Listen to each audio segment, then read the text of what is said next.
Peace be upon you and welcome to my channel with new topic. I am going to share the summary of the poem Come In written by Robert Frost. Come In এটি একটি personal lyric যেখানে frost নিজের voice অর্থাৎ তার নিজের অভিজ্ঞতার কথা বলেছেন।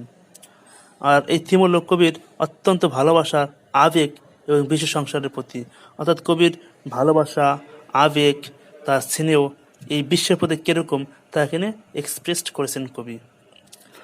একদিন কবি সন্ধ্যা হাঁটতেছিলেন জঙ্গলের পাশ দিয়ে, তখন সে থার্স পাখির গান শুনে মুগ্ধ হন। থার্স এক ধরনের পাখি, এবং থার্স পাখি যেন গান গেয়েই প্রায় অন্ধকারেও, এবং কবির কাছে যেন মনে হয় কাউকে ডাকছে, মানে থার্স পাখি গান গাইতেছে আর কবির কাছে মনে হচ্ছে তাকে ডাকছে। এবং সূর্য যখন চলে যায় তো এই চলে যাওয়াকে দুঃখ প্রকাশ করছে। কবির মনের সৌন্দর্যে, অর্থাৎ তিনি যখন হাঁটতেছিল তার মনে একজন আবেগ প্রকাশ পায়। আর এই বনের সৌন্দর্য, যেহেতু তিনি জঙ্গলের পাড়ে হাঁটতেছিলেন, এই বনের সৌন্দর্য উপভোগ করেন এবং জঙ্গলের মধ্যে প্রবেশ করে তিনি এইটা শুনতে পান।